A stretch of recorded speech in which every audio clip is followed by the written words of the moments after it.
تانجي وشياويا والباقيين وقفوا مصدومين مش قادرين يستوعبوا اللي حصل. كمية الدمار اللي اتسببت في أوضة تدريب مدرسة ثانوي كانت خرافية. شياويا وهي بتبص حوالينها قالت بدهشة: حتى ميدالية الذاكرة المتطورة اتفجرت، دي محتاجة هجوم عنيف جدا.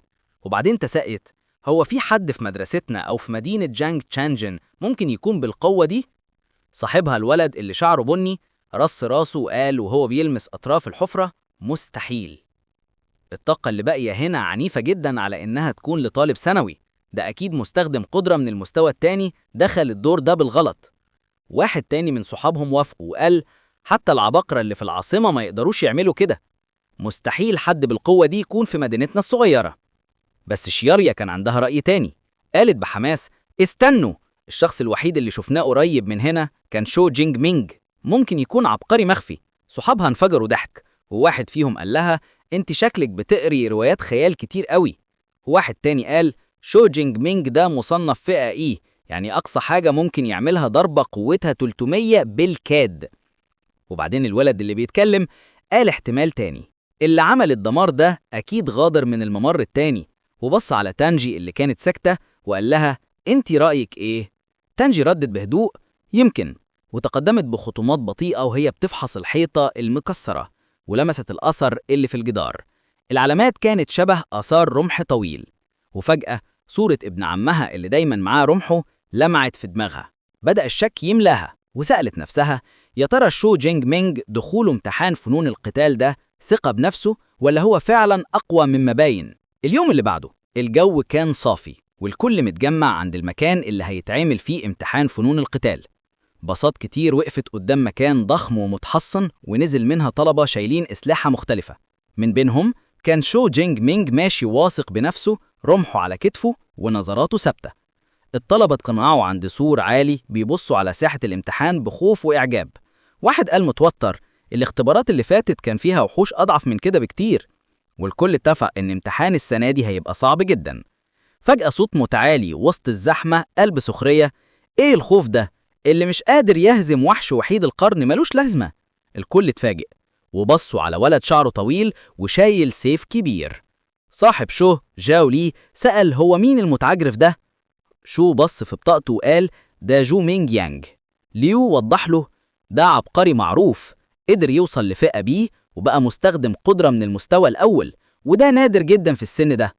شو بصله بابتسامة واثقة فيها تحدي وقال في نفسه: نفسي أعرف مين فينا الأقوى. وفجأة صوت مسار نادى في الميكروفون: انتباه يا متقدمين.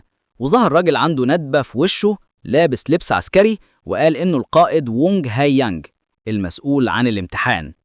قال إن الامتحان هيستمر 12 ساعة من 9 الصبح ل 9 بالليل، وأشار لمدينة مهدمة ضخمة وقال إنها مقسومة ل4 مناطق: خارجية، وسطى، داخلية، ونواه.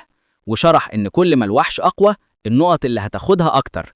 وبعدين قال بجدية: منطقة النوادي للمتفوقين بس، لو مش جاهزين ما تغامروش بحياتكم عشان شوية نقط.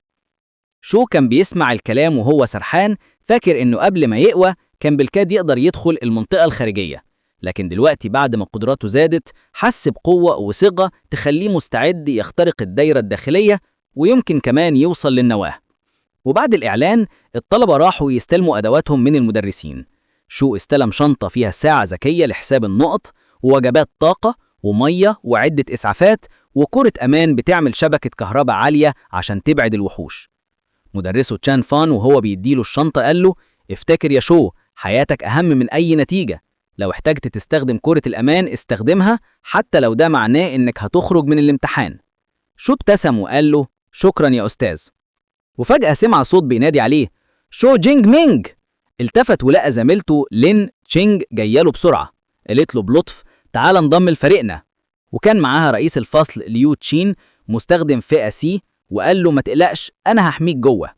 بس واحد من الفريق اعترض وقال بغضب: ده الامتحان تنافسي مش نزهة، لو خدنا معانا طالب فئة اي زي شو هنخسر نقط.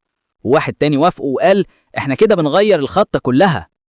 الكلام ده ضايق ليو جي جدا وكان هيهاجمهم، بس شو مسكه بهدوء وقال بابتسامة مؤدبة: ما تقلقوش، أنا هشترك لوحدي وشكرا على عرضكم.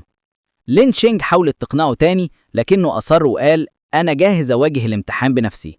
اللي كان بيتريق ضحك وقال بسخرية: خلاص احنا هنروح نضم لهوانج تيان بدلا منك العبقري الحقيقي. ومشي وهم بيضحكوا.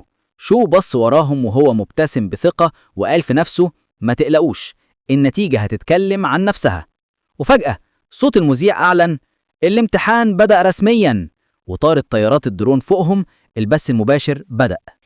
البوابات العملاقة اتفتحت وموجة من الطلبة اندفعت لجوه المدينة المهدمة، كل واحد منهم بيصرخ وبيعلن هدفه. وسط الزحمة دي كانت تانج تشي وصحابها، بنت ملامحها قوية وشايلة سيف ضخم. وكمان كان هناك جو مينج يانج، المتسابق الأقوى اللي استخدم قدرته في التحكم في الرياح وقفز قدام الكل بخفة وسرعة. أما شو جينج مينج فكان ماشي بهدوء غريب، خد خطوة واحدة وبعدها بدأ يجري بخطوات ثابتة، رمحه في إيده وبيقول في نفسه: امتحان فنون القتال أخيراً بدأ. وهو بيجري لمس على ساعته الذكية، فطلعت شاشة هولوجرام قدامه بتأكد هويته وبتعرض الترتيب اللحظي للمتسابقين. المراتب الثلاثة الأولى كانت متقفلة. جو مينج يانج في المركز الأول ومعاه 7 نقط، ووراهم 2 تانيين. شو ابتسم بثقة وقال في نفسه: بدأ يقتل الوحوش من أول لحظة، تمام، خليني أشوف مين هيتفوق على التاني. بس بدل ما يضيع وقته في المناطق الخارجية زي باقي الطلبة، قرر يدخل على طول لجوه ناحية منطقة النواة، أخطر وأكتر مكان بيكسب نقط. وهو بيتقدم جوه المدينة المهدمة وقف فجأة.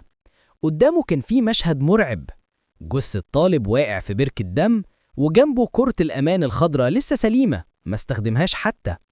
المنظر صدمه، فهم إن الهجوم حصل بسرعة فظيعة والولد ملحقش يدافع عن نفسه.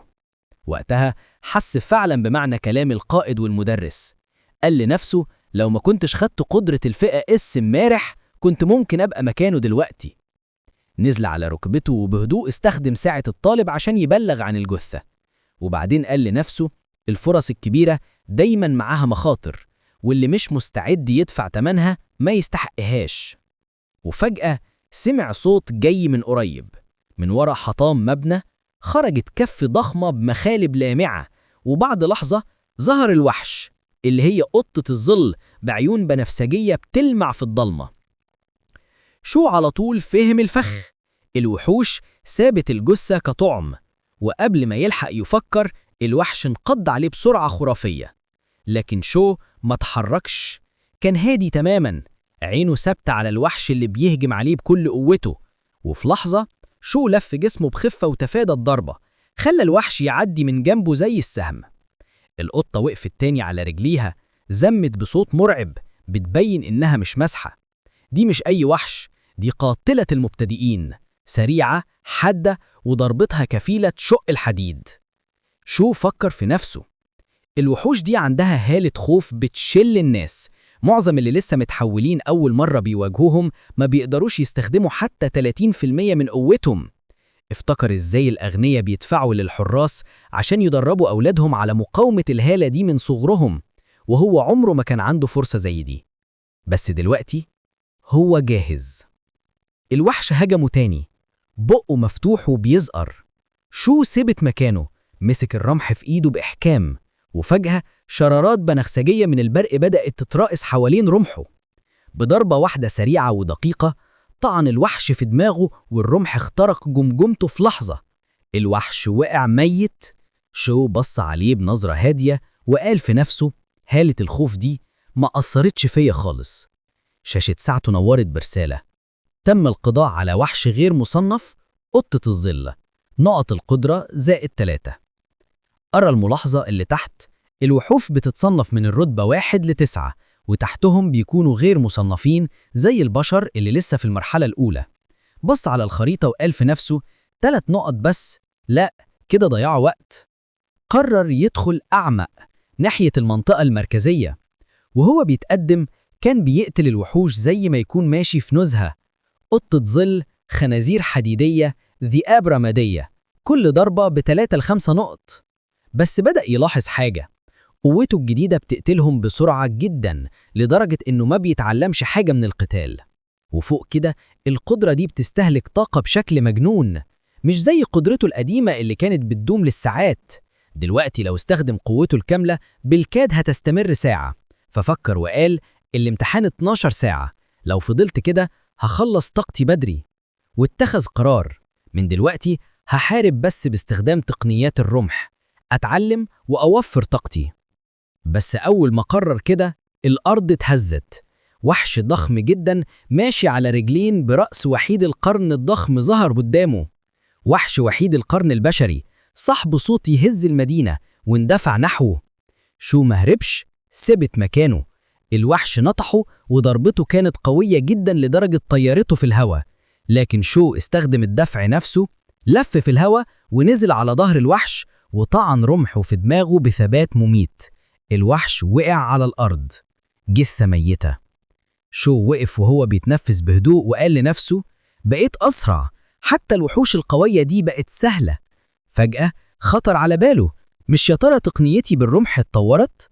فتح لوحة النظام، فعلا مهارة الرمح ارتقت للمرحلة المتوسطة والنقط بتاعته وصلت ل 256. ابتسم وقال واضح ان السلاح هو مفتاحي الحقيقي، واستخدم النقط عشان يطور المهارة تاني. في لحظة سيل من المعلومات نزل على دماغه، حركات جديدة، زوايا، أساليب هجومية متقدمة، كلها دخلت في عضلاته كأنه اتدرب عليها سنين. مسك راسه من المفاجأة وقال ده خرافي. بعد شوية وقف وسط المدينة المهدمة ماسك رمحه وابتسامة واثقة على وشه. عاوز أجرب قوتي الجديدة على وحش من الرتبة الأولى. وفي مكان تاني من المنطقة الخارجية كانت لينج تشين وفريقها بيتحركوا بين الشوارع. لينج توقفت فجأة وقالت استنوا، أنا شايفة حد شكله شو جينج مينج. واحد من الفريق ضحك وقال إيه ده؟ شايفة أشباح ولا إيه؟ هو شو هيكون هنا؟ ده انتحار لطالب فئة إيه؟ بس لينج كانت مش مطمنة. الإحساس جواها بيقول إنها فعلا شافته. قبل ما تكمل كلامها واحد من الفريق ندالهم تعالوا بسرعة. لما وصلوا اتجمدوا في مكانهم. قدامهم جثة وحش ضخم وحيد القرن ولسه الدم سايل منه. واحد ركع وفحص الجرح وقال مذهول ده أثر رمح. الكل تبادل النظرات صدمة، ولسان حال لينج بيقول مستحيل، ممكن فعلا يكون شو؟ واحد منهم قال بسخرية مستحيل، الوحش ده ما يقدرش عليه غير شخص فئة سي على الأقل. عشان يحسموا الجدل واحد فتح الترتيب على ساعته. لينج فتحت التابلت بسرعة وبمجرد ما شافت الأسماء عينيها توسعت. المركز 46 شو جينج مينج، مدرسة جونج الثانوية التانية، 256 نقطة. قالت وهي مذهولة ده هو فعلا شو. الكل اتجمد، ملامحهم كلها صدمة وعدم تصديق. ازاي طالب فئة اي يبقى ضمن ال50 الأوائل؟ فضلوا ساكتين مش قادرين يستوعبوا اللي بيحصل. وفي نفس الوقت بعيد عن ساحة القتال في غرفة المراقبة الكبيرة المسؤولين وكبار الشخصيات كانوا بيتفرجوا على الشاشات الضخمة. واحد قال وهو بيتابع الترتيب كالعادة مدرسة الأولى مسيطرة على المراكز ال10 الأولى. وبعدين أضاف وجو مينج يانج المركز الأول ب412 نقطة. واضح إنه خلاص حسم اللقب.